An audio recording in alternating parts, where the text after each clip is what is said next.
definovaný, co je dobro, a měla bych mít definovaný, co je lež. A říkám, pane Míšťále, teď to vy jste říká, že já třeba, jak mám poznat, že jsem lhal, když nevím, co to je lež? Nebo když si nepřiznám, že jsem lhal.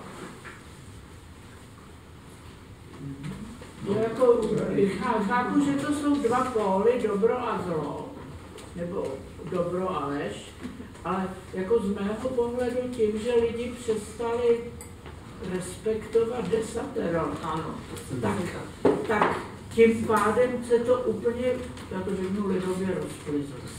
A každý si tvrdí svoji pravdu a tvrdí o tom druhým, že lže. Ale to je můj pohled technika. Velmi správně. No, jak mám poznat, že si lžu? No, jak mám poznat, že si lžu? Ano. Máte nějaký návod? Já to poznám vždycky. Já si taky myslím, když o tom přemýšlím, a myslím, že úplně od dětství si pamatuju na svou první lež. Byli jsme na výletě na Zbořeném Kostelci a já jsem dostal něco, to bylo na konci války, nebo těsně něco k jídlu a neměl jsem na to chuť a schoval jsem to pod listí. A samozřejmě, že na to hned přišli, že jsem nemohl nic tak rychle sníst. A pamatuju se, co dědeček, který na to přišel, nebo který u toho byl, mi říkal, no jo, ale ty ještě nevíš, co je to stud. A to je to nejdůležitější, když lžeš, tak se musíš za to stydět. A na tohle to si strašně pamatuju a myslím, že to tak ve mně funguje dobře. Ale musel vám někdo, promiňte, že vám do toho, musel vám někdo vtloukat od dětství, že lhát se nemá, krást se nemá, podvádět se nemá, ale tohleto já totiž si myslím, že ty mladí lidi, jim to nikdo neříká, protože ty rodiče se podle toho neřídí. No jo, no to je prostě to, čím jsme začali, že jo. Když ten gen je poškozený už u těch rodičů, tak u těch dětí je naopak ještě zduřelejší. To je známý právě, že jo, u dětí těch, co byli v koncentračním táboře, tyto trauma mají větší než ty, co tam byli. A podobně je to i v opačných případech negativní. A nebo i v pozitivních, ty lidi, kterým byla ta vůle a byli ponížený, tak zase ta vůle jako k nějakému výkonu je pak v té další generaci větší. Takže snad takhle by se to dalo vysvětlit. No, že dneska žijeme v té době, kdy těch lidí předtím ponížených a který se naučili lhát, aby přežili, místo aby žili autentický život, tak naučili ty děti taky lhát. No. Prostě ten epigen je tam takhle poškozený. Můžu ještě k tomu poslední, a už budu mluvit. Já jsem někde slyšela úžasnou takový krédo výchovy, že dřív ta naše starší generace učila děti, aby byli slušnými lidmi. Vychovávala je k tomu, aby byli slušní. Přesto dnešní rodiče vychovávají děti, aby byli úspěšní. To se ale nevyučuje. Cože? Že se to nevyučuje. Hlavně si myslím, že ta hranice není ve věku. Jo. Já znám hodně starých lhářů, teda podvodníků a bezcharakterních lidí. A neznamená to, že když je někdo starší generace, že byl slušně vychován. Tam někdo byl slušně vychován a někdo ne. A jsou mladí, kteří vychovávají děti naprosto vzorně a rostou z nich bezvadní lidi. A třeba v životě zase zjistili, že to nemá cenu, takže na stáří už to vzdali. No prostě jsou v tom velké rozdíly, ale není to věkem. No. Já myslím, že bylo hezky, jak jste říkala, bylo to, že máte technické jako vzdělání, že vlastně potřebujete tu definici, ten výměr, tak to je vlastně to, co žádáme právě po těch různých kodexech normativních, jo, podle kterých se potom řídíme. A lotyšsko-americká filozofka Judith Šklárová, který teď vyšla kniha, hezky, tam ona už teda je po smrti, ale je to taky židovka, měla vlastně příbuzní osvětiny. Tak ona napsala takovou zajímavou knihu v 80. letech, ona v té Americe udělala velkou kariéru, vlastně filozofky po Hannah Arendtový, navazuje na ní částečně, ale částečně si proti ní vymezuje a napsala tu knihu, která se jmenuje Obyčejné neřesti. Ale teď vyšla, určitě doporučuji, je to skvělá věc, není to úplně složitě psaný, myslím, že jako přístup k čtení. A tam se to pokusila obrátit. Takže říkala, no tak my máme zvyk se naučit ty kodexy, jak se to, co je správně, ale pojďme to otočit. Co nám nejvíc vadí v těch neřestech, které jsou lidský, to je stejně jako to dělání dobra. A pojďme se hledat ten stupeň, co nám vadí nejvíc a co opravdu tolerovat nebude. Tak ona dochází k závěru, že je to krutost, že vlastně pro nás je téměř nemožný nějakým způsobem, mluví samozřejmě civilizačně, je nemožný vlastně zkousnout určitý druh krutosti a to je něco, co jako by bylo skoro téměř spojující ta největší maxima, která jako existuje. A protože u těch všech ostatních neřestí, ať je to přetvář, kalhání právě, jako dochází k tomu, že oni můžou být i pozitivní. To je o čem tady už jste se bavili, jo? O té milosrdné Anží příklad. No jo, ale ona dojde jako k daleko širším a zajímavějším závěrům ve vztahu k systému, ve kterým žijeme, kterému se říká demokracie. A ona říká, no demokracie to je vlastně pokrytecký systém. Teď my se celou dobu tváříme, že tady nějak společně, že se vlastně jako máme rádi, že nějak jako tady společně spolu chceme žít. Hrajeme tu hru na ten parlament, v kterým se to tak jako říká slušně, že jo, to už nevím, jak je vidět, možná, že už mi ta teze úplně nepadla. Nicméně ano, hrajeme určitou pokryteckou hru, že jsou si všichni rovní. Nejsou, víme to, ale máme to prostě v nějakých jako rámech a tak dále. A ona říká, no proč je to jako užitečný? Proč je tohleto užitečné? To pokrytectví vlastně nemůžeme brát jako neřest, která je negativní. Pozitivně je v tom, že to udržuje ten systém, že to dává určitou naději mnoha lidem, kteří v tom systému můžou vyrůst, pokud se budou nějakým způsobem, pokud budou mít třeba štěstí, nebo pokud se budou hodně snažit, nebo zkrátka je to naděje na nějaký mírový spolunabývání, jo? Když to řeknu takhle. A ona to jako vrství dál a dál v dalších těch rovinách. Čili jinými slovy jsem chtěl právě říct, že vlastně žijeme ve světě, kde v tomto smyslu možná vládnou ty neřesti víc, než ty pozitivní hodnoty, které dokážeme všichni vyjmenovat, nebo různý kodexy, že jo, jako, který dokážeme vyjmenovat, který se podle ní neřídí. Čili jako, je to hodně zajímavá teze, zkoušet si to, co ještě jsem tolerovat, jakou neřest jsem schopen tolerovat a jakou ne. A ona právě je liberální myslitelka, takže je jasný, že ta krutost, to znamená utrpení toho druhého, ne moje vlastní utrpení, jenom, jo? Ale utrpení toho druhého je něco, co je pro mě nepřekročitelné. Takže je to vlastně nakonec docela jako klasická liberální teze, že uspořádání společnosti máme udělat takový klidně za cenou určitého pokrytectví v tom institucionálním strukturování toho světa, protože to zmírňuje utrpení těch lidí. No, takže třeba, a teď právě možná to souvisí s krizí, kterou prožíváme, to znamená určitý zabezpečení, myslím, nejenom finanční, materiální, kulturní a tak dále. Ty lidi potom, jo, jako samozřejmě to rozrostlení je... No, to se toho ujímají často ideologové a zase lidi. Ano, odebereme to, ale to už je ten... Víme, jak na to, ano, a to už je, se rozhodli. ano, a to už je ta chvíle, kdy do toho vstupuje ten spor, ten politický boj o tu věc. Tady jde spíš o to, udělat si to východisko, co je pro mě ta největší hodnota. To je ta Bible. Ano, a tak my se dostaneme tady k tomu, že budeme říkat, nesmíš hát, tyhle ty věci. Jo, to dokážeme vydělat. No, jenomže skrze tu neřest se k ním vlastně vrátíme v tom praktickém vykonávání té peřovosti, což je vlastně, že to jako nemusí, že to je praktická věc. Jo, jako ten pragmatismus je v tom strašně silný, protože to teoretizování nám vlastně nepomůže. My si to můžeme zničit, nějak to v sobě mít to tady, já nevím, v nějakým notýsku, jo? Ale v tom životě vám to vlastně často jako, se k tomu dostanete často přesto, že bojujete s tou neřestí a že se s ní snažíte vyrovnat. A tam se ty hodnoty, o kterých tady mluvíme, najednou jako nezjevujou. Oni s váma právě jako mávají, jak to říkal Pedro, nebo může to být i jiná emoce. Jo? A tímhle tím způsobem se v nás vlastně ukazuje to, co je na tom papíře, je to vlastně velmi teoretické.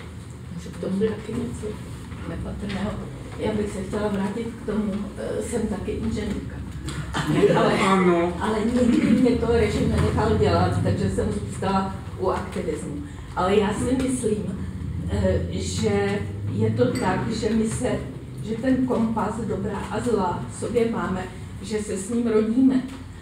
Dal nám tu Pán Bůh, příroda, Bůh ví kdo. A vlastně nepřímo, jaká síla, teda nevíme, ale nepřímo to třeba dokazoval i Levi Strauss, teda si čtou Američané jako Strauss, neboť ten tvrdil, že vlastně všechny společnosti, které fungují, tak vyznávají stejné kodexy, jako ty i přírodní národy, i ty super civilizované.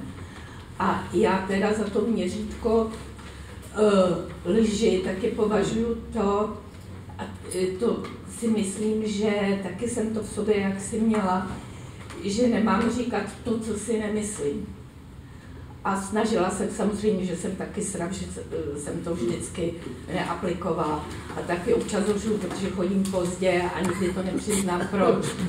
Ale nicméně si myslím, že to v sobě máme. A že teprve ten vnější svět nám to může vzít. Právě i ta výchova. To je ta výchova. A ještě se chtěla říct, nemyslíme si, že ta společnost před náma, našich rodičů nebo prarodičů byla lepší.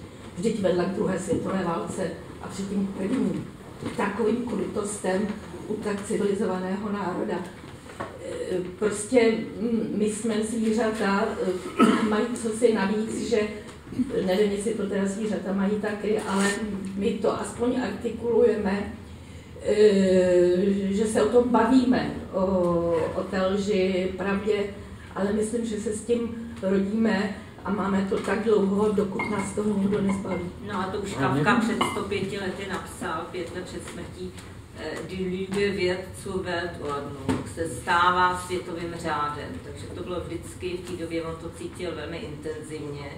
Jestli my to cítíme intenzivně proto, že žijeme teď, nebo vnímáme to silněji, než třeba v 10 nebo 15 letech, kdy jsme řekli třeba spolužákovi něco, ale to byla adekvátní lež k věku.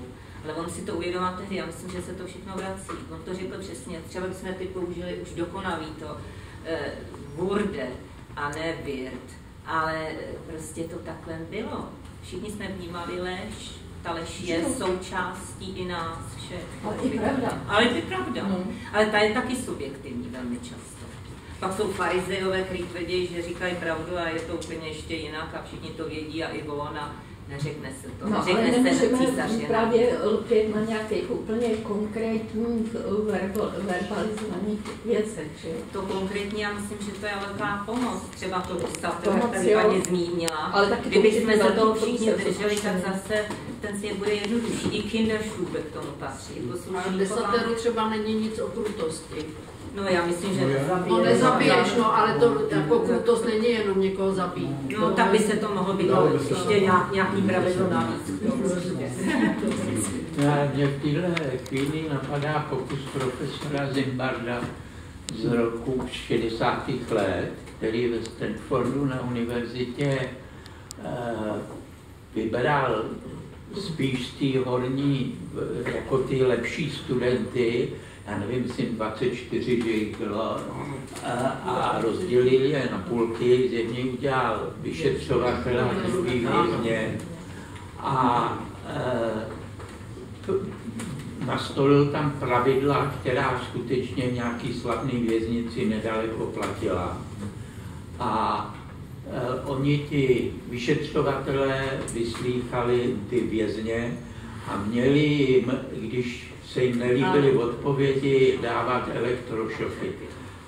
Samozřejmě ty šoky byly mnohem menší, než co ukazovaly ty přístroje, ale přesto se ukázalo, že tyhle velice vzdělaní lidi, doktorandi, začali vlastně, kdyby tam byl proud, takže by možná ty lidi umírali proto na přání jeho ženy, ten pokus byl přerušený.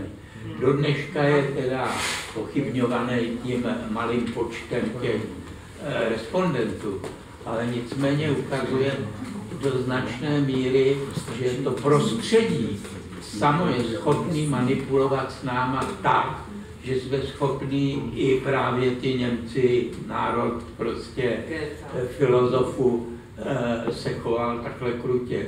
Dokázali to i navíc ještě ty studenti byli vybráni tak, že to nebyli jenom Američani, to byli lidi z celé planety, kteří tam studovali. Já myslím, že tady došlo k konfuzi, že ty projekty byly dva. Ten Zimbabwe byl to rozdělení na ty vězně a na ty dozorce. No. Tam se to vyvinulo jednoduše, že ty dozorce začaly ty vězně nějak jako šikanovat a mučit. Ten druhý pokus, nespomenu se na autora, je samozřejmě ten, o kterým ty mluvíš. To znamená, pokud nejsem spokojený s odpovědí, budu trestat a nakonec trestáme velmi výrazně a baví nás to vlastně. Jo. To je ta přitažlivost toho, té krutosti. Takže jako nástup, že je to vlastně něco slastného, za to samozřejmě ten sadomasochistický pojem zatím freudovský nějakým způsobem je, ale že to oboje to spoje to, že to umožňuje ta role. No, že to je arentový, to znamená opravdu jako odosobnění toho, to nedělám já, to je systém, který vlastně to chce, který to po mě vyžaduje, že já zabírám to místo v tom systému a jenom vykonávám, co mi bylo přikázáno. Ale v tomhle smyslu jsem si vzpomněl na jednu hezkou, na jednu věc, která teď jako znovu otevřela tu debatu o těch milosrdných lžích, ku příkladu, nebo o té pravdě, co vlastně jako ta realita, jak se ukazuje.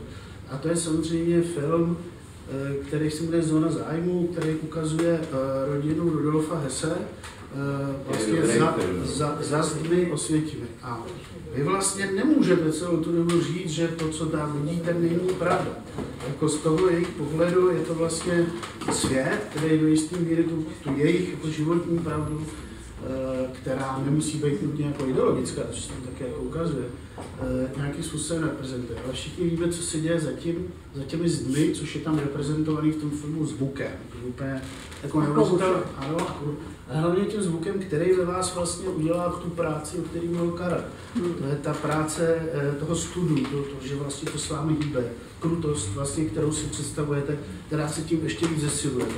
Takže to vlastně ve vás vyvolá to napětí, ten kontrast, jako něco neuvěřitelného a oboje vlastně z hlediska této otázky je teda téměř jako neřešitelná věc. A já si pamatuju, že jsem četl ty zápisky Hessovi, když byl v Krakově zavřený ve vězení a musel tam vlastně napsat celý svůj příběh, tak je tam jedna z těch milosrdných lží, u kterých on je a všichni, že ty interpreti říkají, on to říká kvůli tomu, aby vypadal taky jako člověk, ale jak on vlastně v té chvíli už neměl potřebu cokoliv jako zastírat, nebo mluví tam o tom, jak ty židovský děti, když jdou, a on toho všeho byl, říká, musel jsem tam být zase, protože jinak bych neměl tu autoritu toho velitele, toho tábora. A jak ty židovský rodiče byli, a ty matky, teda jak byly hrozně fajn, že těm dětem vlastně nic neřekli, že jim dávali prostě, jako, že si opravdu jdou své, už to jako věděli a tak dále. A tohle říká ten velitel toho tábora. A vlastně pro mě jako ta morální otázka, co s tím jako mám dělat, jo? Jako, je to projev nějakého dobra, nebo není, jeho údiv nad tou milosrdnou lží, kterou on v zápětí v dalším třetím odstavci potom schodí tím, že ti lidi, já jsem si díval tím okýnkem do té plynové komory, oni se nechovali vůbec jako lidi. Ty nejsilnější byli nahoře těch hromádách, ty nejslabší byli dole. A tyhle ty všechny věci nám tam píše, ale do toho hodí takovouhle věc. Takže jako je to strašně složitý, jako ne, jako víme, že to s proměnutím tak vlastně pozdělalo, ano, je to extrémní situace. Ale v tomhle případě třeba to svědectví o té milosrdné lži je nějakým způsobem jakoby důležitý. Jo, je v tom odlesk něčeho, co musíme, jako já to v tu chvíli beru vážně, ale není to omluva pro toho Hesse.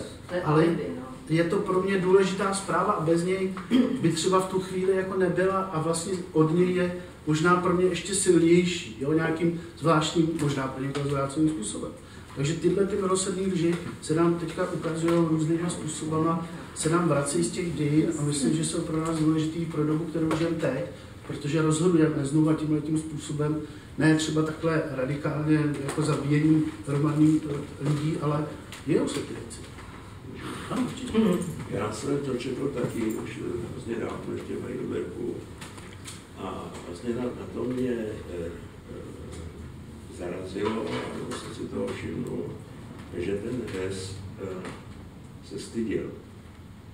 On se styděl vlastně jako za svý normální lidský pocity, které byly v rozporu vlastně jako s tou ideologií, který se zavázal sloužit. Ale on to právě jako slabost. Ale pak jsem, ano, ale vlastně jako člověk uvažuje dál, vlastně jako proč se styděl. No, protože vlastně jako on měl vlastně jako se zaprodal nějakému hodnotovému systému, který to od něho vyžadoval.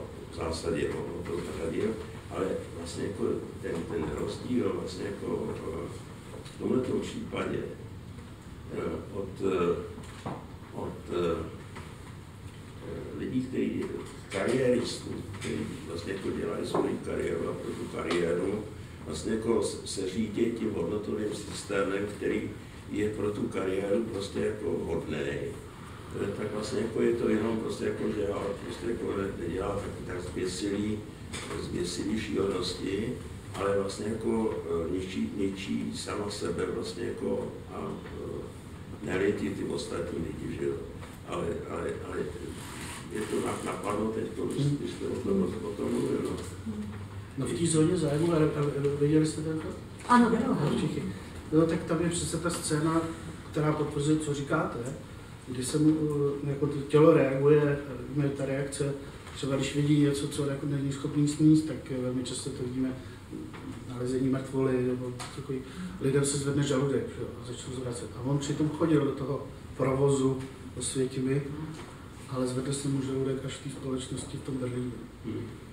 Když má ten kontrast, tam se mu udělá špatně. A teď vlastně je krásná chvíle v tom filmu, že máte tu možnost si interpretovat, proč vlastně vrací, z čeho je musí, ze sebe, z té společnosti, z toho, co všechno se stalo.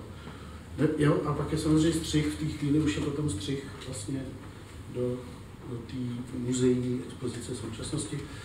Tohle je silný okamžik, děkuji, že jste to takhle vysvětlil to vaše čtení. Já jsem měl podobný pocit, ale je to něco, co se téměř nedá jako číst. Já jsem ještě se vrátím k tomu desateru, jak jste říkal. Vlastně na tom desateru je vidět, že vlastně jako ve chvíli, kdy se stane součástí ideologie, to znamená, že slouží prostě jako nějakým hodnotovým systému, tak vlastně jako záleží na tom, kdo se k němu, kdo ho pokládá vlastně jako za svůj hodnotový systém, teda jako bylo. A jsme zpátky vlastně jako v tom problému, ta společnost má takový hodnotový systém a tím neříkám, že třeba není lepší než třeba ten současný, to vůbec ne. Ale uvažoval jsem o tom a zdá se mi, že vlastně jako, co vlastně jako spíše chybí, je úcta. Je vlastně jako úcta k někomu, kdo třeba kdo něco umí, co já neumím. Místo toho prostě jako člověk vlastně jako často mu vlastně jako závidí. Úcta k rodičům, tam prostě jako tohle to je vlastně jako už vícenáně kolikátá generace, který vlastně jako je to zničený v podstatě do značné míry. No ale vlastně jako co vlastně jako nejvíc se mi zdá, je prostě úcta k Bohu. Jo, ale tu vlastně jako si člověk musí se toho účastnit. Musí si toho všímat. Já jsem si vzpomněl, já jsem to dneska psal zrovna, píšu nějaký že vlastně jako komentář každý měsíc. A dneska jsem se dostal na problém, jestli si to budete pamatovat, prostě jako když jdou pouští, tak Izrael teda, tak nemají vodu. A nadávají Pánu Bohu a Mojžíšovi, což se děje čas od času, když jim prostě jako, když nemají vodu. Což je dost závažná věc v poušti, že? A Pán Bůh prostě jako na ně sešle palčivý nebo spalující hady, který je prostě tkávají, oni umírají. A prostě jako ten národ věduje tak Mojžíšovi a říká prostě jako, tak se pomodli za nás a ten Bůh mu poradí, ale vlastně jako nechá to na něj, aby to udělal. Říká, no, udělej si měděného hada a zavěz ho na nes. Nes má dvojí možný výklad. Jednak prostě jako je to nějaká tyč, ještě s předělem takhle, aby to bylo ze všech stran vidět, třeba nějaký emblém, třeba pluk, nebo nějaký prápor, vlajka a tak dále. Je to vidět, ale to je jeden výklad. A druhý výklad, který s tím souvisí, je nes jako zázrak. A Bůh mu říká, a oni když to převrátíme, a každý uštknutý, když uvidí toho hada na to zázrak,